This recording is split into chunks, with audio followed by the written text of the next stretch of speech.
dun, dun. All right. Think we're live. Yes, sir. Hold on.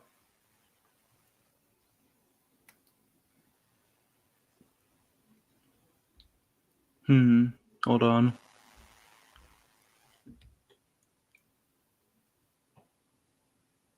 This is like the worst episode already after the start. It's okay. It's okay. Some technical difficulty. This is what happens when Brady's not here, guys. We normally have Brady doing this, all the Exactly. technical setup. So we're running around with a chicken without its head right now. We're blaming Brady for all of this. No. It looks good on my screen. Yeah, it looks good. It just will not let me go live on the Bodyslam Twitter page, but we have it live on everything else. So hold on, let me just send it to the group chat first, and then we will get into this episode. Nice. There we go. Brady is sick. That's our introduction.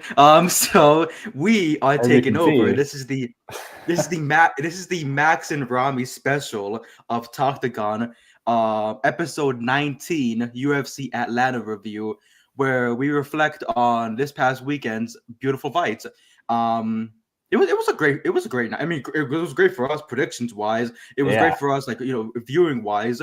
Everything was pretty good. Up until a certain amount of fights. How was your weekend, Max? Hey, it was pretty solid. I enjoyed watching the prelims more than the main card, honestly. The main card kind of the second half of this card kind of started to drag on, and but it was still some pretty competitive fights, so it wasn't too bad. It wasn't too bad. Yeah, Jamie Lynn Horth versus Vanessa Demopoulos opened up the card, and we got ourselves a pretty much of a good banger. Oh yeah. Jamie Lynn Horth coming in on this. I know both women wanted to win this badly, especially when you open up a card. And her teep kicks to the ribs were perfect throughout the fight. Vanessa, the commentary kept mentioning a lot how Vanessa kept trying to pack that one punch in, going for the overhand in the second round and third round over and over again. But more so enough that Jamie Lynn it was perfect for her with a clinch game against the cage. The knees were brutal. Every time she slipped out of the clinch, she would land a knee to the head to Vanessa, and Vanessa would just keep, like, she kept doing this to the crowd over and over again. I was like, what are you, Hulk Hogan? But she kept trying to hype herself up with the crowd, go for the overhead. It wasn't really working out for her, but she was still in good spirits. Even when the decision was called for Jamie Lynn Horth, she was clapping her hands. She was happy about it. It was a fun opener, It wasn't boring. It wasn't like, they didn't stall anything. They just kept going after each other until they were finally gassed out until the very last breath. And Jamie Lynn Horth gets the win. I have not looked back on, how well she has done. I feel bad about that. Her last loss was to Miranda Maverick, who served in the co-main event. Prior to that, she fought Ivana Petrovic, Fight Night. Veronica Hardy, she lost to. Haley Cohen, she defeated. Mario Cantonia, she defeated at LFA. So she's been on a rocky start ever since entering the UFC. But hey, at least she gets herself a win here, gets herself back into the win column over Vanessa, who is now on a 3-fight losing streak. That's not good. Especially It's not good, especially when you're going in this division and you're fighting someone like Jamie, who is tall, lanky. Yeah. The moving up in weight was questionable for me at her size. I'm like, she's not gonna be able to get close to these taller women. Where she was definitely trying her best, but it was like that first round was just terrible, bro. It was 35 significant strikes for Horth and 5 for Demopoulos in that first round. I was almost thinking, just throw it in the towel now, make it over. I'm like, this is just not even fair. But to be fair, Demopoulos did improve a lot in the last 2 rounds. Definitely didn't win those, but definitely at least put up a fight. I was definitely worried in the first round. I'm like, okay, this is going to be a one-sided, might be a finish here soon. And to my surprise, it lasted all 3 rounds. So definitely was a banger, dude.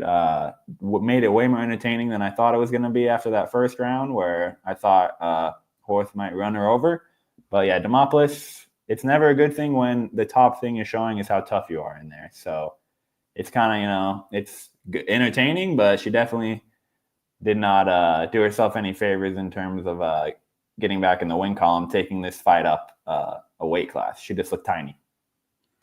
It makes you wonder how the UFC matchmakers and everybody who controls the roster are going to handle the rest of the week and how they're going to handle cuts for certain fighters throughout this card.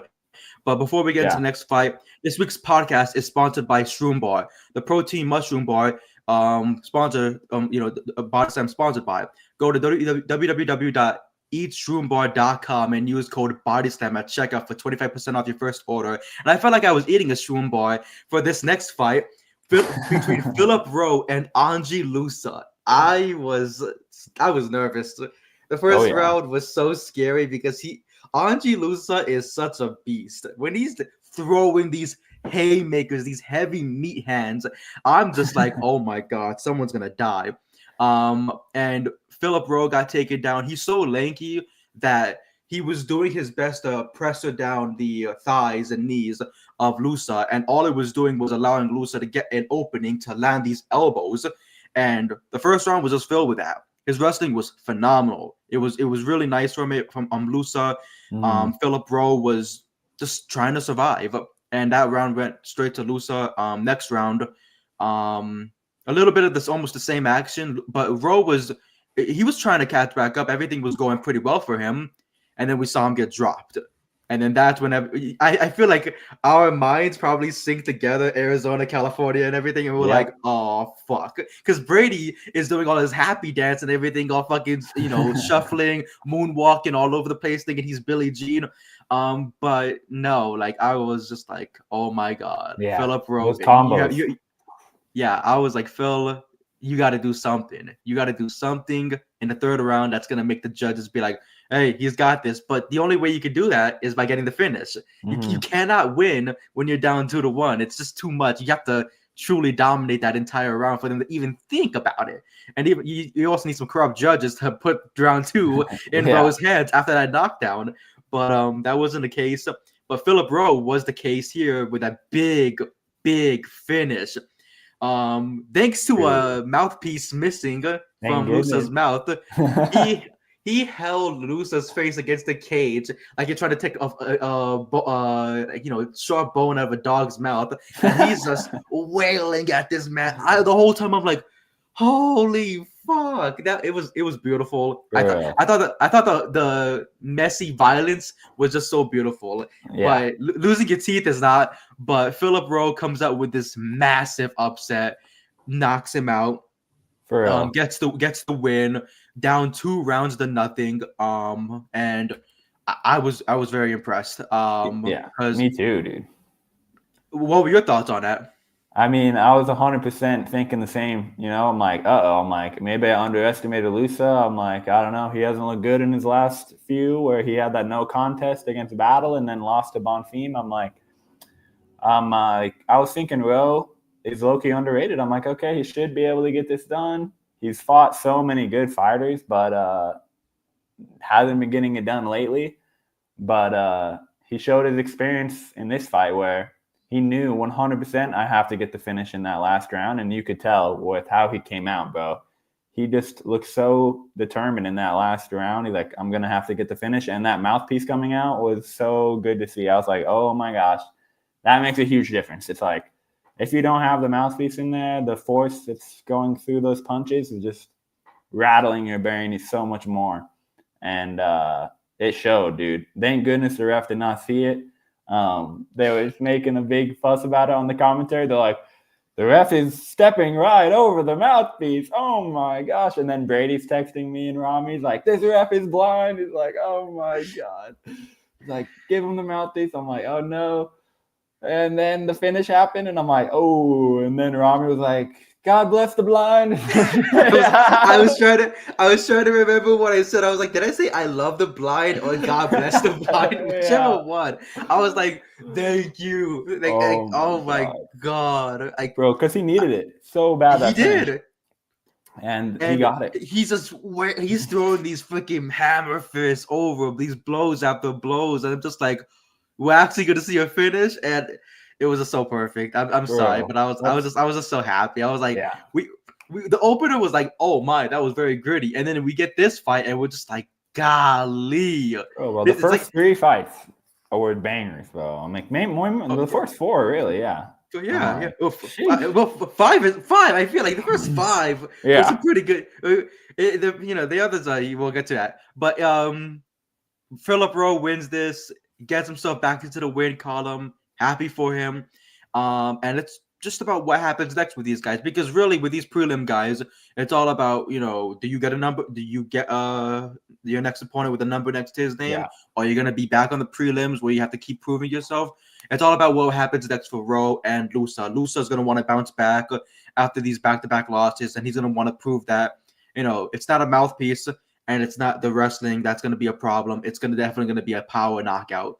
But next fight, Ricky Simone waving the American flag against Cameron Smotherman in a fight where Simone just dominated.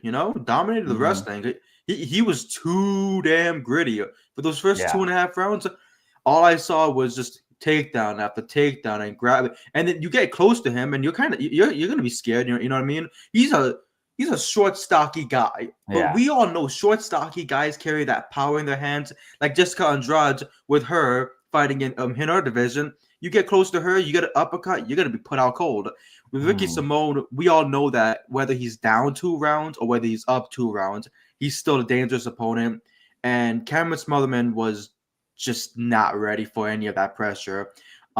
He almost had it in the 3rd round. So he was trying to, get himself back into the game in the 3rd round, but it was more so all about Ricky and Ricky's just path to pursuit to winning the fight once again.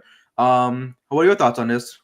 Yeah, I thought that Ricky looked amazing all the way up until that last round where Smotherman finally was able to find a little bit of success on the feet where he couldn't really get his timing going whatsoever until that last round, and Ricky dominated up until then. And at that point, it was too little too late, where Ricky was just like, all right, I'll just go on the defensive since he's piecing me up a little bit here in the last round, and he was able to make it to the end. And easy work for Ricky. I thought this was another case of I'm like, the matchmaking is a little questionable. I'm like, Smotherman's just coming into the UFC. He beat Jake Hadley, which is a big win, but then lost to his next fight and then lost this one on short notice. I'm like, against Ricky Simone, who's no slouch, I'm like, dude, this dude's pretty much the best bantamweight outside of the rankings you can get.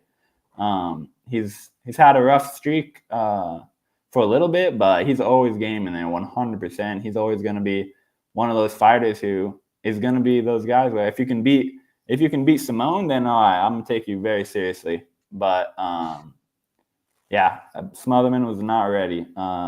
Not at all, but this is definitely going to help him grow, where we could see him putting the pieces together in that 3rd round where he was finally able to get the timing right, but at that point, nothing he could do about it. Ricky was like, all right, I'll just take it easy the rest of the time, smooth my way to the end. Easy decision. And Ricky gets another one under his cap. Now it's back-to-back wins for him. Smotherman's going to have to go back to the chalkboard, find a new strategy, a new game plan to go for the next fight, but he's still young. He's still got it. And of course, the UFC is going to give him another chance and an opportunity to get himself, back in there and prove everybody wrong. But I can't wait for that. They're like, Exactly, this guy fought on short notice. He's now one of my. They're like, this is now a company man. We'll keep him around. Exactly. Next fight we had Kate. By the way, I just want to mention this, since Brady usually does it himself. He has 2 losses here: Smotherman and Lusa. He selects. And it does not go his way. Whereas you and I were 3-0 already, but we're getting Arab money. Nothing's really gonna stop. Nothing's really gonna stop us. Nothing stopped us the next fight when Cody Durden fought Jose Ochoa. And wow, I did not expect the ending that we got, because the whole time I'm just like, I'm thinking to myself like, all right. They were throwing blows for blows in the first round. First round, we get off, a little bit of jab, a little bit of hooks aplenty, and then at the end of the round, both men were just slobbering on each other. Not pause, but like they were just they were just trying to kill each other, and I was like, oh man, like how's the next round gonna do for both men? Yeah. And Ochoa said, dog, get your money, and rushed in, bam, uppercut, dropped Cody Durden, and put him to sleep. I was like, wow. Because I think this was the first time I've watched Ochoa fight, and my goodness, because his last fight he lost to Lonavera Kavanaugh by decision, and that was his UFC debut. You lose your UFC debut by decision. You're thinking to yourself, I gotta prove these motherfuckers wrong. I gotta get into this next fight and just kill them. Mm-hmm. Wow, what a way to kill him! Cody Durden had no chance of 100%. Even stopping anything. Once those 5 seconds came in for the second round, that was it. That was over with. And Ochoa gets himself his first win in the UFC. Big knockout, and the crowd was just going nuts. I was going nuts. I was doing backflips all over my room. I was like, my goodness, how did that happen? Because I thought it was just good. They're going to keep throwing blows.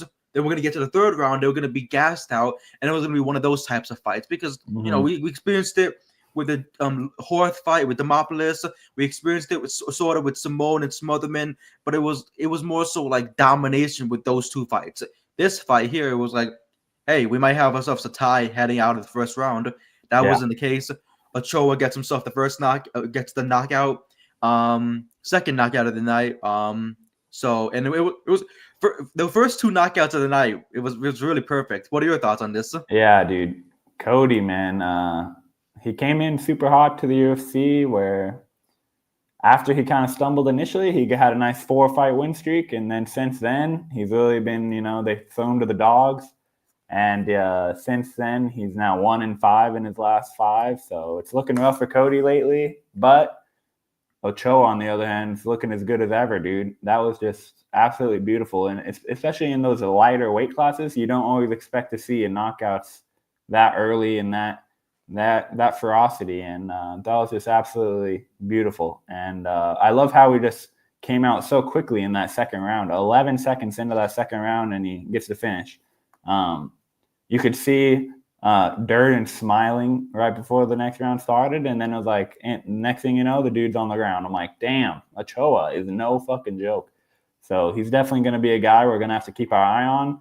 He's only 24 years old as well, so this is a guy that's going to be around for a while as long as he keeps winning. And, can't wait to see his next one after that. Exactly. I cannot wait to see the next one. He should be back in there relatively soon, maybe next month. Everyone's hungry for fights. Everyone's hungry to keep getting paid. And I feel like that's going to be the case for Ochoa. Next fight, man. This one. Man, I feel so bad for Chris Motino.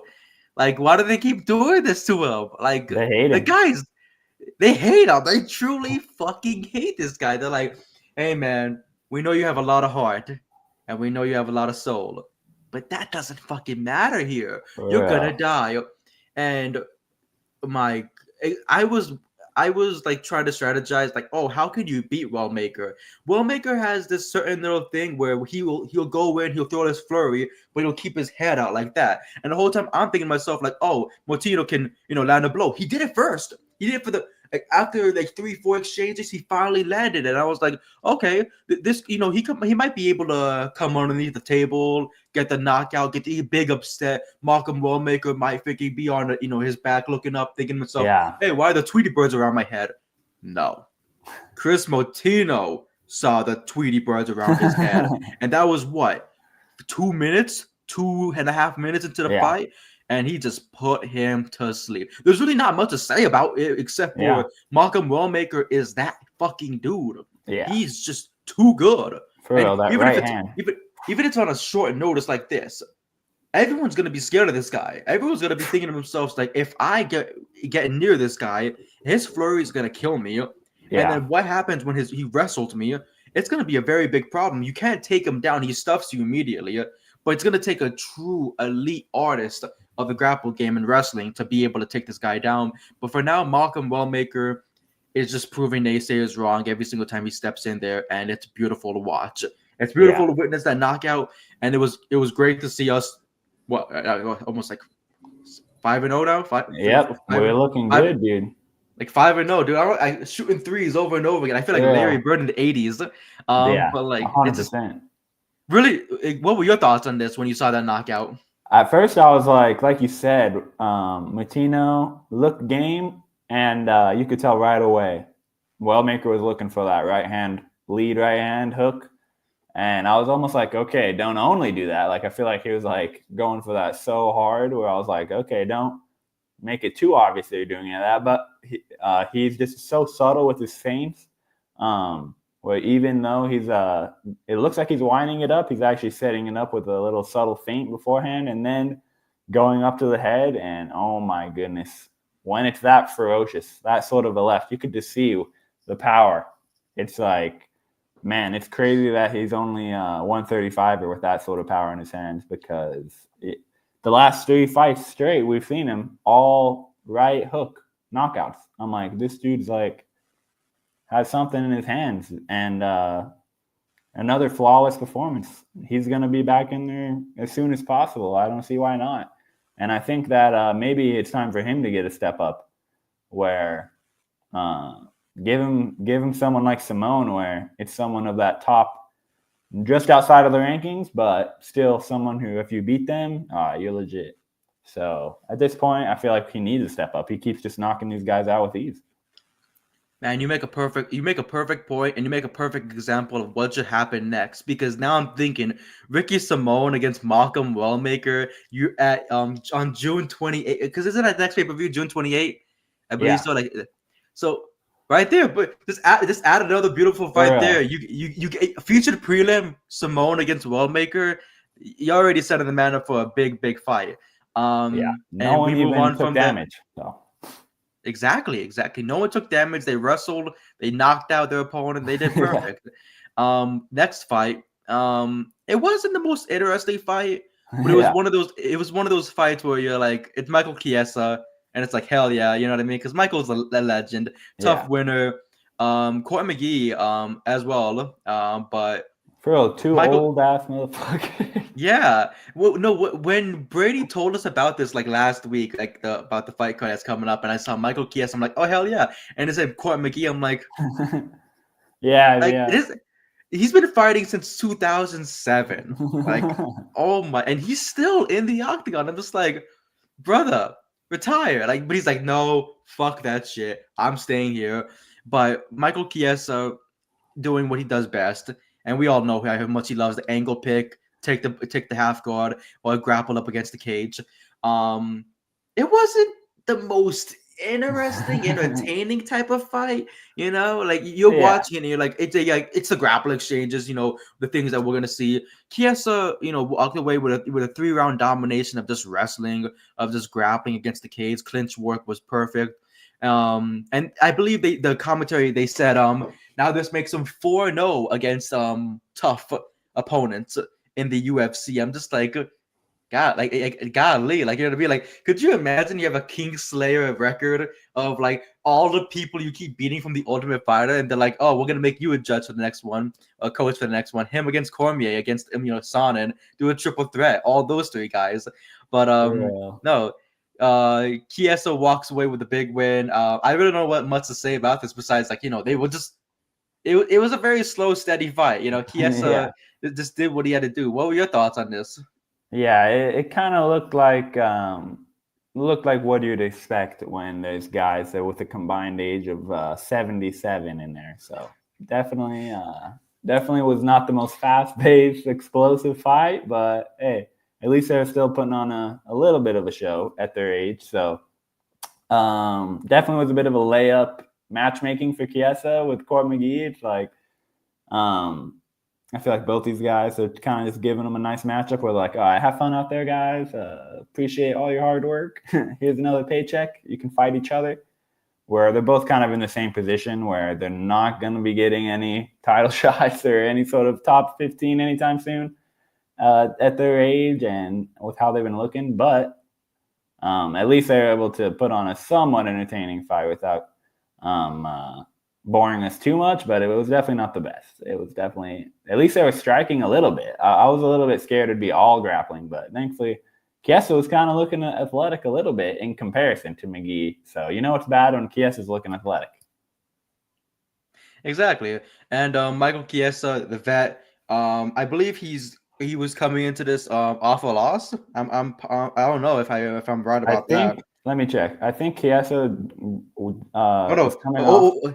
win over Max Yeah. Griffin and Tony Ferguson, both submissions. And here's the thing too, I thought there would be a submission here because I thought he just snatched the neck. It's Court McGee. It's kind of like a older guy in your region. It's like Alexei Olenek when he used to be in the Yeah. heavyweight division. You're just like, oh, all I got to do is just freaking knee him in the ribs, get his neck, and then snatch it out. Yeah, but he's been overcoming these wins. Michael Chiesa, his last losses were to Kevin Holland, Sean Brady, and Vicente Luque, all 3 in a row. Now he's on a 3-fight winning streak. So hey, he's doing he's doing a great job for himself to keep himself in the UFC, keep himself active, and making sure he get that big pay. 100K maybe. But like, I forgot what the pay was, but we'll see that later. But good on Chiesa. We're still undefeated. And we remained undefeated because this last fight was just we're goated. What? Yeah, we're goated. We're goated. Not even an up kick could stop us. Not even an up kick could stop us. No up kicks could stop us. No up kick. And hold on, I was seeing red when the outcome of this fight happened because Paul Craig is on his back as per usual. I'm not saying that in a bad way. But every time, like when you watch a Paul Craig fight, when you watch Bear Jew fight, you goddamn better know he's gonna be on his back, waiting for you to get in his guard so he can submit you. Bellato has had a lot of comments this past weekend for the situation, the outcome of this fight, because it ended in a no contest, and people are like, oh, I didn't catch up on the fights. What happened? And imagine you're watching the fight, you're watching, like, oh man, this is a featured prelim. I wonder how this is gonna end up. And it's a no contest because of an up kick. And then Bellato, like he gets kicked, looks at the referee and says, "What the fuck?" And then just goes out cold. And we're just like, yeah. Whoa, like, you know what I mean? Like, what just happened? What's going on here? Like, I'm confused. And then he wakes up screaming like he had a seizure. Like he literally his body was having a seizure and he did not know how to handle it at all. And it's scary because as soon as that happened, my fucking heart dropped because I was like, don't tell me like someone's like actually fucking having a real medical situation here and they might fucking, God forbid, something horrible happen to them. Because few weeks ago, we dealt with the situation where we were saying, thank goodness Macy Barber didn't step in because I didn't want something bad to happen to her in the octagon and all like trying to get a stretcher out there, trying to get them to the ambulance. It's a very scary situation. When it happens with this, it's just like, oh my God. And I'm going to pull up like, because there's really nothing much more to say about this fight besides it was it's a cursed fight. It was a cursed fight. And here's let me take off the glasses because I'm no longer seeing red. So what do you call it? Here is what Bellato had to say about the situation. I'm gonna try to pull it up real quickly. They will not let me actually pull it up. We're gonna get this. But what do you say? What do you say? Oh my God, let me just go to this tweet. Yeah. It's like I don't even know how to react to it, bro. I'm like, at first I was like, oh, he's flopping, but then he starts doing that. I'm like, oh, maybe not. He's flopping, maybe not. I'm like, this is kind of scary. But then I like see the replay. I'm like, maybe he was flopping. I'm like, I have no idea. I'm like, it kind of looks like a flop on the replay. First, I'll say a comment that was said by Anthony Smith after the show for what he said. He says, you see his eyes come to the referee to protest and then realizes maybe I can get a free win. He lays there, pretends he's unconscious, jolts back awake, allegedly. The referee comes over. That is a man that is awake, pretends to grapple the referee as if he's unconscious, trying to get a cheap win. I've been doing this a long time, and I know what it looks like when somebody is faking it. I wish Anthony Smith. Yeah, because Anthony Smith could have, taken out the easy way out and been a light heavyweight champion. If only. But he did. But he did, and he said, "Fuck it, I got a heart of a lion, motherfucker." Fact. He gets the nickname. Here's what Bellato said on Instagram. God knows about all things. To everyone cheering for me, I'm in good health and will be back soon. Thank you so much. And I saw some things on the internet saying I was an actor there and stuff. The moment I was on the ground, I didn't expect to get kicked in the face illegally. It was a strong kick. When I looked at the judge to complain, my whole body began to tingle and my vision disappeared. After that, I don't remember anything. Anyone who's known me the longest knows I would never do this. I've never run away from war. I hit 2 times I've hit 2 times in less than 30 days, 2 trips in a row. Why would I fake something after all I've been through? And on top of that, winning the first round in the end, question mark. I thank all the real ones for the positive messages. God is in charge. No, the referee was in charge and the judges were in charge. They told you that it's a no contest, but like, yeah, you were winning the fight. You got hit with that kick, and no one really knows what can happen in that situation. But it feels very iffy. It's a very iffy situation because you're just thinking to yourself like, were you actually hurt? Were you actually hurt? Like, I know. Is the hat lying to me? Should the hat say that I should have gotten a win there? I don't think so. But yeah, it was just so weird, bro. I'm like, what is even happening? It was just, at first I thought it was flop when I saw him look at the ref, but then he started attacking the ref almost. I'm like, what is going on, bro? I'm like, I don't even know. But then I see the slow-mo replay, and I'm like, it literally looks like he just closes his eyes. I'm like, I don't even know. It literally looks like he's like, I'm like, okay. I'm like, maybe that was accurate. He jolts back up like he saw a sleep paralysis demon in the corner doing the Gangnam style and everything. And we're just like, what the fuck is going on? I was confused the most because I'm thinking to myself, like, what is happening? What you jolted back up like you saw a ghost undressing himself, and he's just like, whoa, I don't want that. And just like, okay, buddy. But so I'm like, it's almost like if you were to fake it, why would you do it that badly? It's like, bro, all you have to do is say that I'm hurt, and they won't continue the fight. It was just so fucking weird, dude. I'm like, holy shit. If he was faking it, he was taking it to like the times 10 level. So I don't even know. It was just such a weird situation. I'm glad it was no contest. I'm glad it was a no contest too, because it didn't count as a loss for us. So we're still on top. Hold on a minute. I hope we don't get hit with a copyright for 10 seconds. But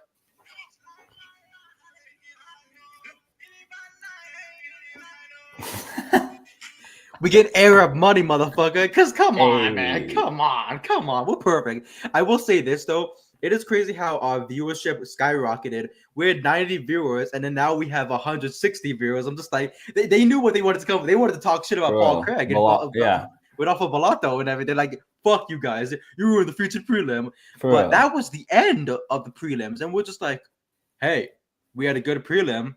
The main card might be great. Yeah. This is where it falls off. Certain points were a high point. Certain points were not a high point. But that was the end of the prelims. We went undefeated. Brady lost Lusa and Smotherman to his predictions. Besides that, though, he did pretty good for himself. Yes. We did great. Solid for the team. Prelims are over. It's time for the main card. That was pretty good transition.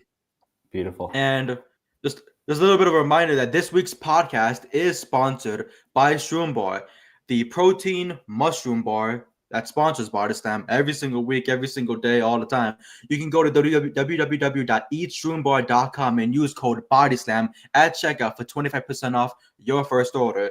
I need a shroom bar for this opener because I don't know what the fuck I was watching besides the point of just pressure against the cage. Manyfield did a great job. You know what I mean? Manyfield did what he needed to do against the undefeated fighter and Dumarcy. And I'm just like, wow. We went from, it's like, you go from like hometown buffet to eating out of a garbage can. I don't like eating out of a garbage can. And another thing, I gotta take this fucking hat off because I didn't fucking win here. So we were not winning at all. Good in the prelims. The main card, not so much. I'm not even gonna let Brady have like the upper hand of he won 3 fights here. Fuck all that. So fuck that bullshit. But the opener, Alonzo Manyfield, Dumarcy, sorry about that. Undefeated coming into this one. Record of what? If you can. It was. Let me see. It was like 9-0. I want to say. Let me double check though. Where is it? No, 11-0. So 11-0. Most of his fights, he finishes them up. His last fight was against Dawoon Jung, where he won by decision. Last fight before that was Tuco Toricos. rear naked choke in his UFC debut, and everyone's thinking, hey, Manyfield has a problem with the gas tank. I remember seeing Manyfield's fights before, and the gas tank can be a little bit of a problem against certain opponents. I remember Asma Mozakanov made it a problem. Carlos Olberg didn't even need to make it a problem. He just knocked him out immediately. Yeah. William Knight made it a problem. Ovin St. Preux made it a problem. Devin Clark was the first real problem for him. And it's funny because, Alonzo Manyfield, that in 2019 defeated Paul Craig, then went on this 2-fight losing streak. He comes into here on a 1-fight winning streak against Julius Walker. Everyone's thinking to themselves, yeah, but they're kind of feeding you to the wolves here with the undefeated 11-0 guy who basically puts everybody on their back. That wasn't the case, but that wasn't also the case for us to get an entertaining fight out of it. And I'm not saying that in like a disrespectful way. You got to do what you got to do to win. If I was a fighter, I say this to every single person. I would be Khabib Nurmagomedov. I would smother you, and I would just keep hitting you over the head, just racking up those punches. If I have 100 punches at the end of the first round and you have 0, that's your fault. You know what I mean? I just smothered you. What were your thoughts on this fight between Manyfield and Sai? Yeah, I was a little disappointed. I had better expectations for Sai. I know this is a big step up, but yeah, he just wasn't able to handle Manyfield, and Manyfield did just enough to win, where it really wasn't like too much of a dominant performance, but he did what he needed to do. He's one of those fighters where he's a little bit inconsistent, but he's now 10-5-1, one draw in the UFC. So I'm like, damn, 10-5-1 in the UFC. That is actually an amazing record. So he just needs to put it all together, man. He kind of stumbles when he's in there against the top of the top, but if he's able to get a win streak going, he should get another shot back into the rankings very soon, up against one of the more established guys again, and we'll see how he does this time. I mean, I remember that Olberg fight was a big test. He was coming off a big win streak, and then he completely failed that test, gets knocked out instantly after charging in at him. So I was definitely worried after that, because then he got finished again by Azamat Murzakanov, who has been shown he's been a beast too. So he's been in there with some absolute dogs. So he has all the experience in the world, just needs to put it all together, and it looks like he's slowly starting to do that now. Definitely was a good performance. Not very entertaining, but Umar Sai is one of those guys you got to be careful in there. He has an 83-inch reach. That is fucking crazy, Umar Sai. So he's a lanky dude. Got to be careful. Got to be careful. Manyfield gets the win. And it, opens up the card with us losing. Yeah, we all lost that one. We all lost that one. But the next one, we bounced back easily with Mansoor Abdul Malik against Cody Brundage, which ended with a technical decision, correct? Yes, it was like technical decision knockout, because the head. Well, yeah. Why are we doing that? We saw the headbutt. Yeah, it was a knockout, but it was a headbutt. Exactly. My goodness, they were going blow for blow, and I was thinking to myself, wow, like, finally the car is picking back up, everything's going well, and then they stop for a second, and then they get back right into the action. Mansoor Abdul Malik gets Cody Brundage against the cage when he jolts in for a flying knee, head clash, and then that drops Brundage immediately, who's holding his head, who's thinking himself, where the fuck am I? Blow after blow, and Abdul Malik thinks he has the knockout win. He thinks that, hey guys, I fucking did it. That was not the case. The judges immediately were shaking their head. The replay man was shaking his head. The commentators shaking their head, and we saw in the end that it was a head clash, and they had to go to the judges' scorecards for a technical decision where Mansoor Abdul Malik walks away with the decision win. Not something he wanted, but what are you gonna do? You know what I mean? Yeah. What can you really do when you clash heads with somebody, which tends to happen? Everyone always clashes heads with each other, but when it's a situation like this where I clashed heads with them, I got the finish, but they saw the head clash, and that's not gonna go my way. Like, and that's the thing too about the UFC, which is so confusing sometimes. Like the second fight will have a head clash, they'll go to technical decision, and we'll move on from it. The main event will have like multiple eye pokes, a nut gouge, something along those lines of something crazy. And the judges are like, the replay guy is like, Yeah.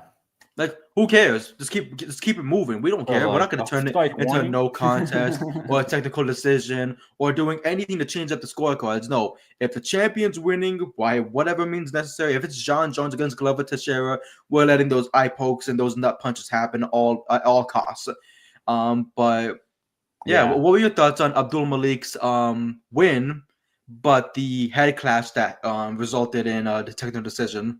Yeah, definitely was a super weird incident where, yeah, I did think it was like a finish at first, but then you see the replay and you're like, oh, definitely not. Definitely was from the illegal headbutt, but that definitely was accidental. So it was nothing he could really do. Sometimes those things just happen, like you said.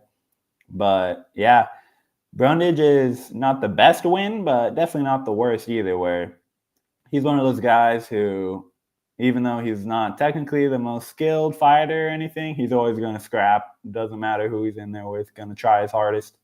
And so if you're not there to win and you're not at that top level, then he could get you.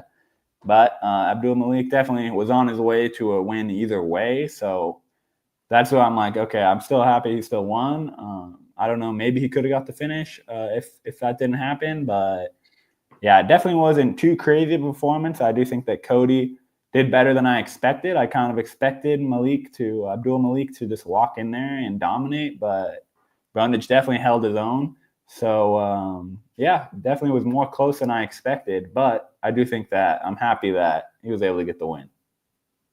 When you said Cody, I was like, whoa, whoa, whoa, whoa, whoa. But then I remembered his name is Cody Brundage, and then we have Cody Garbrandt in the next fight. It was a little bit confusing. I saw Cody, and I was like, we're not in that fight yet. Bad days for Cody. It was a bad day. Unless your name is Cody Rhodes, but that's besides the point. But the next fight, after we got through that technical decision, it was Raoni Barcelos against Cody Garbrandt. And you selected Cody, which I don't put it past you because oh my god, this fight could have went either way. I was shocked because Cody was putting on a great first round. He was stuffing takedowns, landing that beautiful jab. The hook was beautiful. Like you saw Barcelo's eye, it was shut. And I was like, wow. I was like, did I make the wrong decision here? Is this the bad time to pick this?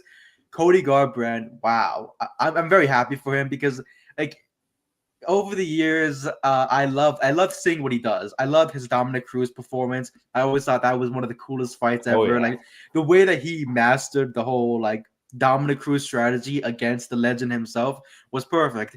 But then as the years go by, we have to witness the trials and triumphs of Cody Garbrandt's career, winning the championship, being that guy to finally beat Cruz. And then you lose it to your former best friend turned bitter rival. And then as the years progress, you're trying to work your way up. Do I go to this weight class? Do I go to this weight class? Who am I going to fight next? How am I going to, adapt and whatnot? Life as a father, putting out a book. He's done a lot of things for himself, Cody Garbrandt. And entering this fight, his tattoo, the new look, everything about him, I was like, you know what, man? I kind of believe in you. I didn't want to believe him for the prediction wise. Like, I believe in him, overall, like, he's doing a great job. But I was first round and second round the whole time. I'm thinking to myself, can Barcelos sweep the leg? Because Cody was doing great. I'm like, where is this? Cody learned a lot from that Deepson Figueiredo loss. He learned a lot where, like, I know they were talking about his vertigo, about how he has to overcome a lot of that. Like, he doesn't want to get, messed up in the middle of the fight where that's the cause and that's the reason as to why you lose. But first round, second round, Cody Garbrandt, it was his bag. A little bit of Barcelos towards the end of the second round to where now we're like, you know what? The pace is slowing down for Garbrandt. Now Barcelos is bouncing back, made it into a tied round. Third round, we get into it, and Barcelos was just amazing. Every time he stepped into Garbrandt's aim, go for the takedown, try to keep him down, get the back, try to choke him out, have the waist lock. It was a really good fight. I was like, wow, like These two are just amazing. What were your thoughts on it? Yeah, it was. Cody looked so good early, man. I was very optimistic early on. I'm like, okay, Cody's looking locked in. He's looking fast, as he always does. His speed is just insane. But yeah, unfortunately, I think the fatigue plus the leg kick started to add up towards the end there, and then Marcellus kind of started to take over. And yeah, I knew it was a tough matchup for Cody. Barcelos is one of the most underrated guys in the UFC, where he's 9-4 in the UFC. He's only lost to some of the best. And I think that this is definitely probably, I don't know, maybe not his, but I'd probably say, yeah, definitely his biggest, most high-profile win for sure in the UFC, where this is a big stage. It was on national TV. Cody Garbrandt, former champion. And Barcelos showed that even though he's 38, he's just now entering his prime, dude. He's nasty. So I hope he's able to stay active despite his old age. Get back in there relatively soon once he gets his face healed up a little bit. And yeah, it was an impressive performance where Cody didn't look terrible. Just the leg kicks were too much, dude. Those are brutal. Yeah, his UFC debut for Barcelos was against Kurt Holobaugh back in 2018. Since then, Insane. he's lost to Timur Valiev in 2021, Victor Henry in 2022, and then suffered back-to-back losses against Umar Nurmagomedov and Kyler Phillips. So after that, Kristen Quinones, rear naked choke, Peyton Talbot. He stopped the hype train of Talbot. Oh yeah, and then I was high on Talbot. Exactly, and then you go on to defeat a former bantamweight champion who defeated the very best. That right there, Barcelos is definitely getting himself up there. His next fight should definitely include a number next to his name. I feel like it should definitely be to where you keep getting higher in those rankings, because what you just said, he's 38 years old. He's probably got maybe, like, I would say maybe a good 4 or 5 more years left of that, prime, if you stay active, you stay healthy, and you can keep going in there and doing a good job. Mm-hmm. And it's going to be very interesting to see. Garbrandt, he's not done at all. Like, Garbrandt he should not be ashamed of himself for that performance. What he did in there was amazing. The leg kicks were very detrimental, as you said. The first round, I was like, they're doing a good job, but Garbrandt's, putting a lot more power into his punches. Who knows if those leg kicks are even going to matter at the end of this round. Then second round and the third round came in. The accumulated leg kicks, it was good. Barcelos walks away with a big win. We walked away with a big win, back-to-back wins. Brady and I walked away with the back-to-back wins. You did it. My apologies, brother. I was like, oh okay. My God. We're changing we're changing Brady's things. Like, we're gonna get. I'm not Brady. What's transferred bodies? Yeah, this is like the Al Capone. We're freaking changing up the scores now. Exactly. But next fight, I was so high on Andre Petroski. I don't know. I feel like I've been still watching Edmund Sabazian in the same way he fought against Derek Brunson, to where he got completely gassed out and fucked up, that I did not want to believe in him to go against Petroski and have the wrestling background and all that stuff. But come on, he's a protege of Ronda Rousey. The guy's got some good takedown defense. He's got some good sprawling in him, and he did great here. It was the same situation with Garbrandt, where you walked away from getting those leg sweeps. Every time someone tried to go in for the angle pick and sweep the leg, Sabazian was like, come on, man, you're not going to do that to me. And it was a shutout. 3 rounds of just Edmund Sabazian, just knees, elbows. Every time Petroski got close to him, he kept nailing him back harder than ever. And you're the only one who picked Sabazian. I'm proud of you for that, because come on, man. Bro. Come on. You were like, dude, I'm gonna keep the hype on this, man. And exactly. Perfect. I was confident in this one, dude. I just, ever since I picked Petroski to win one time, bro, and he fucking knocked himself out going for a takedown. Literally, bro. He fucking hits his head on the dude's hip and he knocks himself out, falls to the ground, and gets finished. I'm like, oh my God, I've never seen that in my life. Someone knocking themselves out, going for a takedown, just hitting the guy's hip. It was like it was Tua in football, bro. It's like the guy cannot take a hit. I'm like, I just don't understand. But then he bounced back, to be fair. So I see why you guys picked him. from then he went on a nice little streak.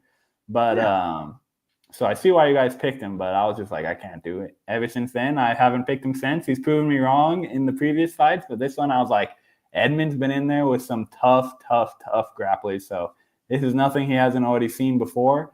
So he's able to use all that experience, many experiences of being out grappled, and finally was able to defend some takedowns and keep it standing, and finally get a win against a good grappler. So I was happy for Edmund. He's one of those guys who's been around for so long, but he's only 27. So it's like crazy how he's still so young despite his insane amount of experience. So shout out to Edmund. I'm glad I was able to get this one right.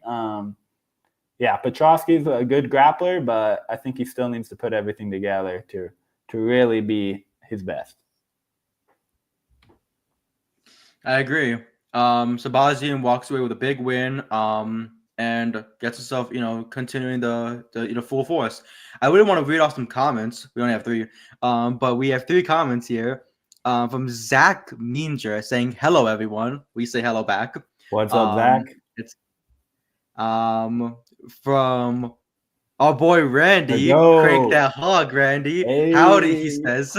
Exactly, crank that hog, Randy. Oh man, he's always been a loyal fan of the Talktagon family.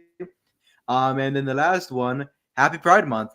Of course, Happy Pride Month. You know what I mean? Like, why wouldn't we celebrate this? We love.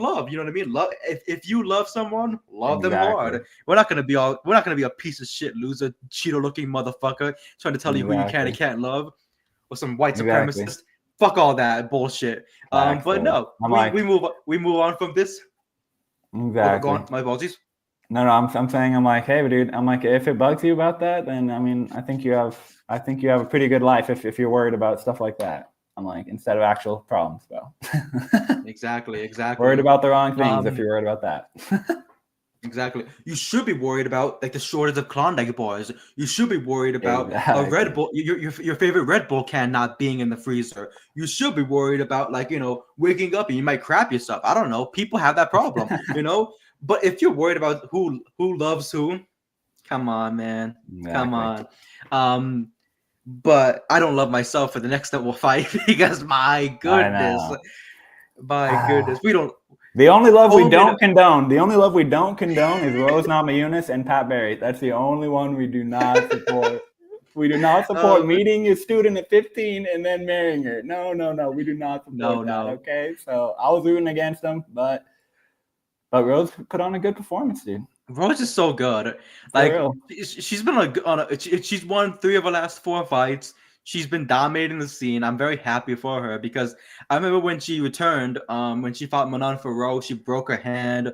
I was thinking to myself like, wow, is this the end of Rose? And that was a while back. I was thinking, damn. And then we saw Manon Farrow fight Valentina Shevchenko for the championship. I automatically assumed maybe Manon Farrow will become the new champion, even though I was rooting for Shevchenko. That wasn't the case. Rose keeps herself in the win column, as the over her loss to Manon Farrow. She gets back into the win column, gets herself back into peak form that she needs to be. She told Miranda Maverick before this fight, this is not going to be easy for you. I am the hardest opponent you'll ever fight, and you are not ready for this. And boy, was she right, because Miranda got fucked up badly, even to the point where Miranda, I think, sprained her knee bad from that knockdown. I think in the what was it, second or third round? It was one of those 2 rounds. I'm a little bit blanking here, but that Namajunas landed a beautiful check hook counter and dropped Miranda Maverick. Namajunas dropped Miranda Maverick, and just that I feel like it wasn't even a finish. I'm trying to clarify that it wasn't a finish. She just dominated the ground game. For a second, Namajunas had a submission in. It transitioned into Miranda Maverick having the arm triangle, and I thought to myself immediately, are we about to see an upset? Is Miranda Maverick about to pull off the big one, or we about to feel the Maverick? Dude. No, that wasn't. And then Namajunas comes back with her own submission. She got the arm. She got the rear naked choke, then transitioned into the arm triangle. Namajunas is so good, and she's just, every time I think she's out, she pulls us right back in and tells us, "No, motherfucker, I'm still the best. I'm still the very best." and I'm gonna keep dominating the scene. We picked Miranda Maverick, but what were your thoughts on Rose Namajunas' performance on Saturday night? Yeah, I was honestly impressed with both fighters. I thought that Maverick looked good better on the feet than I expected, and she was kind of holding her own for the first round for sure on the feet. Then it kind of became more grapple heavy as the fight went on, and Rose was showing that even though she doesn't look the most overpowering, technique is all you need in that grappling way. She was able to get out of some tough spots and then put Miranda in some tough spots as well, and use their experience to get the win. I saw some people somehow saying that they don't agree with the decision. I'm like, I feel like the first 2 ones were close, so I'm like, maybe you could give one to Miranda, but I'm like, the third round was so obviously Rose, so I'm like, it'd have to be pretty lucky if you give Miranda 2-0 on the first fight in the first 2 rounds. That'd be a pretty tough argument for me, but I do think that Rose definitely did enough to win, especially solidified it in that last round where she was just dominant and was able to get that knockdown. And absolutely beautiful timing from Namajunas. Once she got that knockdown, it was pretty much she dominated the rest of the round, and showed that even though she's had some trials and tribulations, she's still here. Still, how old is she? Not too old. 32. So she still has some years to go, and I'm excited to see how she builds from this, because that was a good performance. I think Miranda will be back. She looked good in there, but Rose looked better. So I think it wasn't. I think it was kind of like a good performance for both women. Yeah, and plus both women were fighting out of Colorado's, and you have that high altitude, elevation, everything. You gotta get used to that, motherfucker. Namajunas, first round I gave it to Namajunas. Second round, Miranda Maverick took it from me. But in the third round, Namajunas definitely got it with a knockdown. Exactly. Once you get a knockdown, everyone should know that just be a guaranteed win on the round, unless your opponent bounces back. Then it's a very, very sketchy situation. 30-27 was crazy to go for the judges. I believe that was one of the judges' scorecards. But other than that, I thought everything was perfectly fine.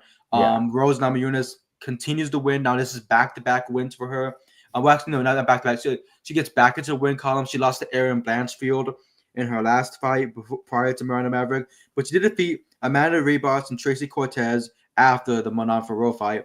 Miranda Maverick was on a about 4-fight win streak against Priscilla Cachera, Andrea Lee, Deanna Barbosa, and Jamie Lynn Horth, who opened up this card. And looked amazing. Exactly. So Miranda looked amazing, Jamie looked amazing, Rose looked good. And now it's just really all about how the matchmakers pair how all 3 women are going to go into the future. It's going to be very exciting. But Rose takes that. She keeps the stuff in the win column. I wonder what happens next. She did say this during the post conference that she wants Alexa Grasso. She wants to fight the former champion. Whether it's a 5-round fight or whether it's a 3-round fight, I think that honestly is a very exciting thing, because the last time we saw Grasso was against Natalie. Yep. Yeah. So, and we know if Brady was in here, he'd be like, "Give her the title fight," which we agree.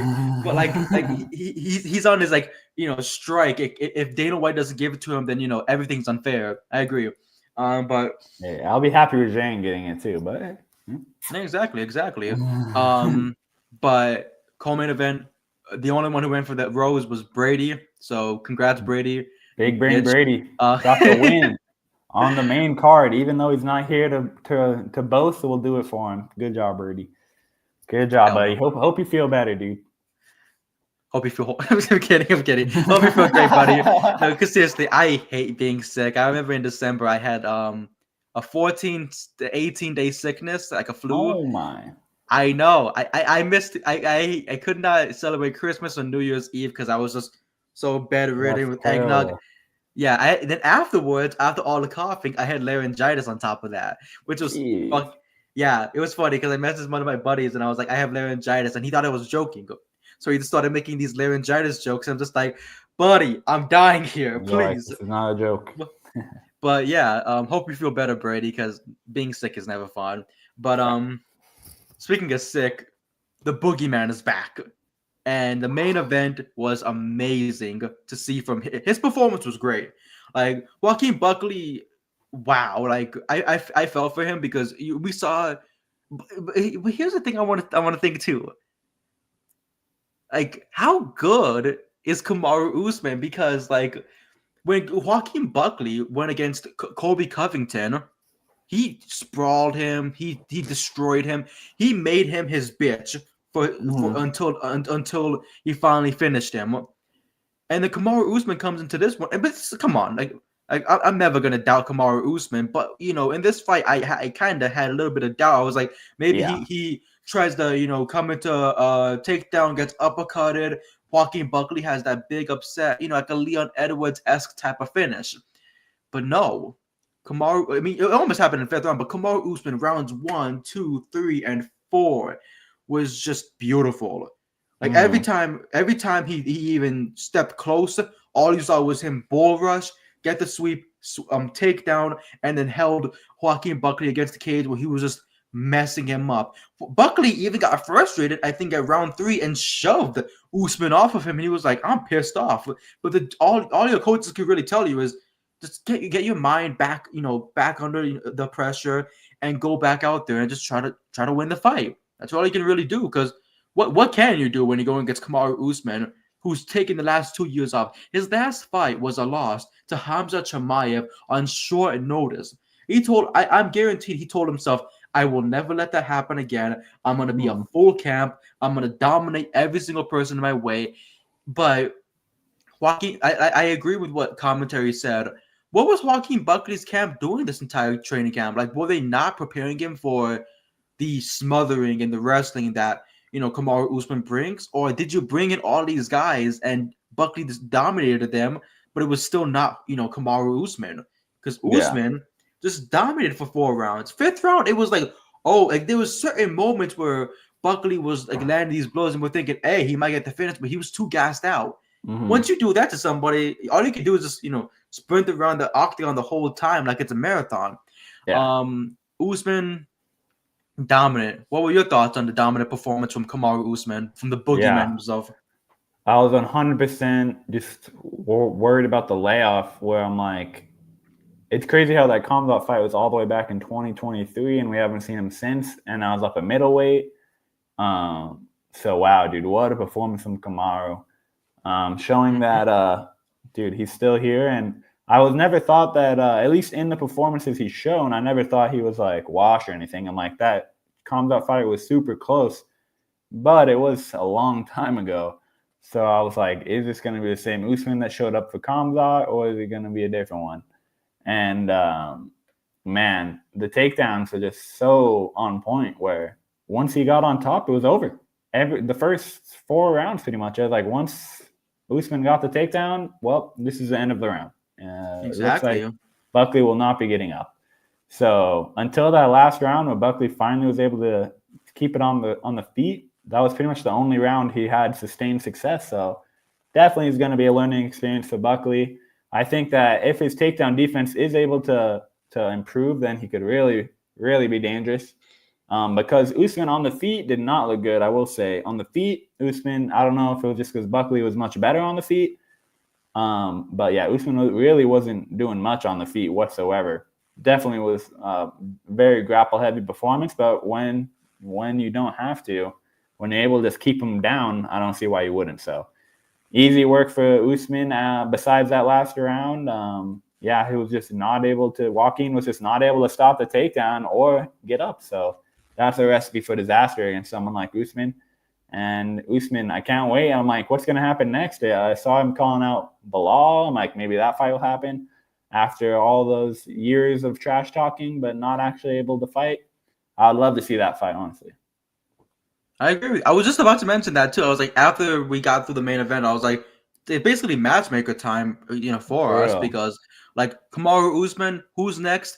He's saying, oh, I should get the winner of Islam versus Jack Del Madalena. No. Like, cause like I like Usman. But what the fuck does he deserve a title shot for? You know what I mean? There's other contenders here who have big streaks. Exactly. I like Buckley too, but I'm like, Buckley is not a title contention win. I'm like, I like Buckley, but I'm like, because I was looking at that ranking too. Usman is number 5 ranked. Buckley was number 7 ranked. Number 6 is Ian Machado Gary. Yeah. If Buckley did win, he would enter himself in the top 5. But then you have to fight Sean Brady or Leon Edwards, or you have to fight Bilal Muhammad or Shavkat Rakhmonov, and then you can maybe get the championship fight. But that's not the case here. Kamaru Usman does not deserve a title fight after this. He dominated, and he did what he needed to do off a 2-year layoff. He did what we wanted to see from him. You should fight Bilal Muhammad next. You should fight the former champion. You win that fight, then you guarantee yourself a title fight, because that's the guy that everyone essentially needs to beat now to earn that next title fight. You either beat him or you beat Sean Brady. Those are the two, or Shavkat Rakhmonov. But Shavkat, he's not going to fight any other contenders. He's only fighting the champion. Once Islam Makhachev and Jack Della Maddalena, if they do end up fighting, they sign that contract, they fight. Whoever wins the fight, if Maddalena wins, we got Shavkat Rakhmonov against Maddalena. If Islam wins, we have the division held up for another year, because we have to find out who wins the rematch. Maybe there's a trilogy. There's all sorts of things that fucking happen with the fight game. But Bilal versus Usman, I think it should be the fight to make. Brady against Ian Machado Gary is the fight to make. Like, those are the two fights where you can you can find out who's the true perennial contender of the welterweight division. Shavkat Rakhmonov, he already earned it, so he doesn't have to complain or say anything about that. And now that we're basically essentially done with the main card, I do want to mention a couple of things here. Before we get to the next fight card, which will be on Saturday from Azerbaijan. But the UFC payouts. Usman got paid $300K for his performance. Buckley got paid $150K. Namajunas got paid $500,000. Miranda Maverick $125K. Sabazian $186K. Petrosky $100K. Like, all these guys, like Michael Chiesa got paid $300K. Court McGee got paid $83K. Usman and Chiesa having the same pay is a little crazy. Malcolm Willmaker made $24K. Mutino made $14K just for showing up. Ricky Simone made $166K. Jose Ochoa made $20K. Cody Durden made $63K, which is crazy enough. You got knocked out, but I got paid less. That's besides the point. But I mentioned the payouts because I still get shocked whenever these guys get paid $300K, $500K. It's like, you're a UFC vet, and these events sell out these every single Saturday. They always talk about record breaking this, record breaking that. We were in Atlanta and we were getting fucking crunk motherfuckers. We had all this money, and we're like, okay, cool. Where's the money? Like, you spend it all like casino. I know. I just wish that there was at least pay for the training or pay for something, because they'll be like, oh, we have the PI. I'm like, oh, so I have to be in a PI in order to get you to give me any sort of compensation for training or anything? I have to go to your facility? I'm like, I just don't see how that's good for the sport. I'm like, they get $10K, but then they have to pay their coaches $5K or something. You know what I'm saying? So it's like, they're really not making any money. You have to pay the gym, your coaches, the medical expenses, the travel back home, the travel to the gym, like all these things. It's not free for these guys, and it sucks. 100%. They have to work their way up to the main events, and they're like, hey, am I gonna get a new contract? Wow, you're boring. I have 7 knockouts in a row. Are you John Jones? Like, whoa, what the fuck does that have to do with price of tea in China?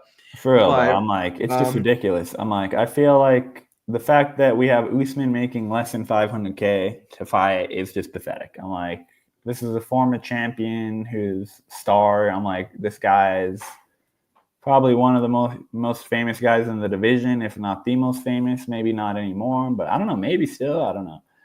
One of the most famous guys in the division, and bringing in revenue to the company. Literally, dude, I just don't understand. I understand why Rose is getting paid $500K, but so I'm like, why doesn't Usman get paid the same? I'm like, I just don't understand. I feel like $500K, let's start there, and then let's get the bonuses to $100K. It's just crazy, dude. You mentioned former champions, and I just saw this report right now. Arman Tsarukyan has claimed that on Instagram that he will be serving as the official backup for Ilya Topuria versus Charles Oliveira for the lightweight championship. I like it. So if we lose Oliveira to this fight, God forbid, we Yeah. get Tsarukyan in. We lose Topuria, we get Tsarukyan in. And Tsarukyan, didn't he already do the deed already against Oliveira? Yeah, he already beat Oliveira. Yep. So it's just like he would basically have that advantage over him, but it all depends too with a 5-round championship fight. But I thought he would never be in a situation before. You know what I mean? Dana White was very, very persistent on you will never ever see yourself in a title fight again. Yeah, I mean, I feel like Justin Gaethje made it easy for him. I'm like, well, when Justin is saying I'm retiring if I don't get a title fight, the UFC is going to be like, well, we do have Arman, who's literally supposed to be the fighter anyway, but he got hurt, so we were holding a little grudge against him. But now I'm like, I'd rather have someone who gets injured than someone who's just refusing to fight altogether. I'm like, I don't know what's up with Justin Gaethje's comments. I'm thinking it's probably more that has to do with his manager in his ear telling him to just say you're going to retire if you don't get a title shot. Because I'm like, dude, there's so many good fighters in 155. I'm like, especially with Justin, I'm like, bro, you beat Dustin, which is a good win. And then you beat Fiziev, who you beat. I'm like, you've only beaten 2 guys in like your last, like, I don't even know how many fights. So I have no idea what he's talking about there when there's people like Arman, and they'll probably do a rematch if I'm like, I don't know, maybe they will do a rematch if something crazy happens. It's like I wouldn't bet on getting a title shot when you could probably be making similar amount of money without it. So I don't understand that whatsoever. So yeah, I'm kind of glad to see Arman getting the backup role because I feel like he does deserve it, even though he had that pulling out at the last second. I do think that at least it was a legitimate injury, not just I'm going to retire if I don't get what I want. So.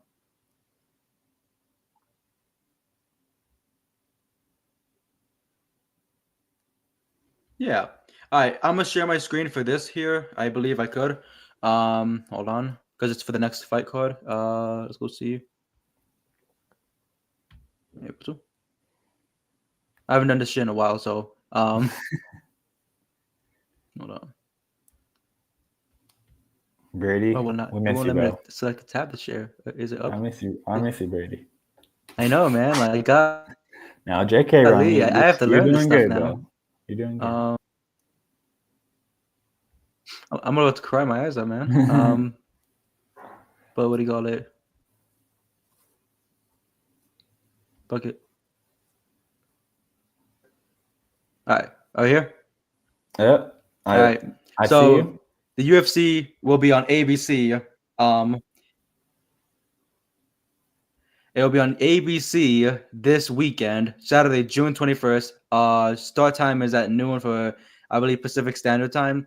And our main event is the former champion Jamal Hill against the former title challenger Khalil Roundtree Jr., who is just as mean, as brutal, as deadly as possible. That would be a great one. I think Roundtree might have that 1-1, but we'll see how it goes. Ignacio Bahamonez is back. The Chilean will be fighting the Azerbaijan homeboy Rafael Fasib. So that should be a lot of fun. Curtis Blades is back. He'll be fighting Rizvan Koniev, the Russian. So Curtis Blades, Mr. Mortal Kombat, he will be back. Tofik Masayev against Mirkev Orlazar. Sorry, I am butchering that name. So Kyrgyzstani, Azerbaijan. Olaba. But yeah, a lot of like Azerbaijan, of course, fighters. Nazim Sadikov against Nicholas Morta, Muhammad Namaev against Bogdan Grad, and then the prelims, Oban Elliott, he's back. Against a Welsh gangster. Ko. Exactly. Jun Young Park against Ismail Narrative. Melissa Mullins is back against the Russian Daria Zelnikova. Sorry. Every time I keep butchering these names, but that's fine. But yeah, it should be a good fight. It doesn't look like a heavy card, but Yeah, it I'm should be like, definitely a good one. yeah, Stop sharing there. Um, we'll but definitely be here to predict it. it's gonna be a very interesting card. Yeah, hopefully Brady's back. You know what I mean? Yeah, Hopefully, get well like soon. he's over his sickness. He's in a stretcher and everything, being wheeled out of his room. But we'll see how it goes. But no, it was fun. This card, the card was fun. The predictions were fun because come on now, like when are we ever gonna get an undefeated prelim card ever again? We're not gonna get it I this know. weekend. It's gonna be Shout out to tough. the no contest. Shout out to the no contest. You know what I mean? That kept us perfect. For It kept us perfect, and what do you call it? Kept the hat fucking going through. Hey, for real. But like, but no, it was a fun episode. This was episode 19 of Talktagon, your UFC Atlanta review, special edition with Max and Rami. Rami and Max. So it's perfect. But thank you to everyone who tuned in. 260 viewers we have right now. 260 people are watching us and thinking themselves, man, that hat is so fucking stupid. And I'm like, but that's besides the point. Thank you so much to everybody who tuned in. Follow us on Twitter, follow us on Facebook, subscribe to us on YouTube. It's all the same, really. Bodyslam, net. You see my face, you see his face, you see Brady's face, you see anybody else's face that's part of the group. You just subscribe to us, follow us, because we're great people. This week's podcast is sponsored by Shroom Bar. Once again, the protein mushroom bar. You can go to www.eatshroombar.com and use code Bodyslam at checkout for 25% off your first order. We will be back, next Monday, maybe next Tuesday, depending on, how well everything goes. It could even be a special Sunday edition. We really don't know because we were supposed to do one, but Father's Day. So, what are we gonna do about that? There. Exactly. Shout out to the fathers who busted us out. You know what I mean? Like, well, shout out to Usman Buckley, father of Colby Covington. Exactly. Co-parenting. Exactly. The holding baby Covington, throw him out the window. But thank you to everybody who joined us. I'm Rami. You can follow me on Twitter at whoelsperrami, Blue Sky at whoelsperrami, Instagram at whoelsperrami. Don't add me on Facebook. I'll try to kill you. But that's besides the point. Max, where can they follow you at? At Combat Combos on X/Twitter. I just realized something. I have like Brady fight talk in the bottom. Fuck that bullshit. You gotta sleep. We gotta make a new. We gotta get the 3-1. Yeah. Yeah, and I could be at the bottom and everything. I don't care. Who else but Rami? Then Brady? Then you? Like that? Because come on now. I've been on 3-4 episodes now. I'm pretty much I'm forcing myself in. I'm like the deadbeat stepdad who wants a sandwich. You know what I mean? Like, where's the chips at? So I need all that bullshit. Where they at? All right. Well, thank you to everybody who tuned in. We'll be back next week. If you tune in to Bodyslam Net's live shows for tonight, Corey Hayes will be covering the watch along of Monday Night Raw, and dropping scoops. Bill Goldberg is supposed to be back tonight. That's awful for professional wrestling fans. No one likes that.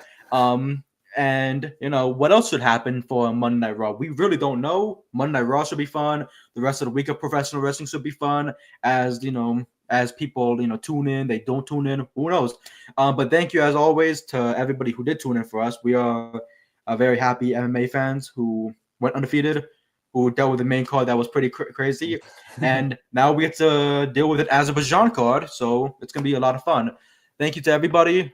We will see you next week. For another edition of Bodyslam MMA's Talktagon with your host, who else but Rami himself, and Combat Convo's own Max. See you, fellas. Yes, sir.